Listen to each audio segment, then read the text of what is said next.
कुरुंदवाड शहरालगत असलेल्या लक्ष्मीनगर मजरेवाडी परिसरात असलेल्या यंत्रमाग कारखान्यात एका 72 वर्षीय वृद्धानं गळफास घेऊन आत्महत्या केल्याची घटना उघडकीस आली आहे। या प्रकरणी कुरुंदवाड पोलीस ठाण्यात मृत्यूची नोंद करण्यात आली आहे। याबाबत कुरुंदवाड पोलीस ठाण्यात सागर चंद्रकांत मोहिते वय 33 व्यवसाय यंत्रमाग राहणार शाळा नंबर 2 जवळ कुरुंदवाड तालुका शिरोळ यांनी याबाबत पोलिसात वर्दी दिली आहे। मयताचं नाव बापू विठ्ठल बागडी वय 72 राहणार दत्तवाड तालुका शिरोळ जिल्हा कोल्हापूर असे। ही घटना 28 डिसेंबर रोजी सकाळी उघडकीस आली आहे।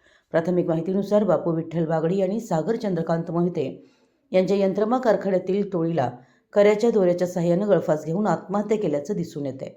घटनेची माहिती मिळताच पोलिसांनी घटनास्थळी जाऊन पंचनामा केला। या घटनेचा पुढील तपास police head constable Santosh Salunkhe करीत आहेत। मराठी एस न्यूजसाठी कुरुंदवाडहून संदीप अडसूळ।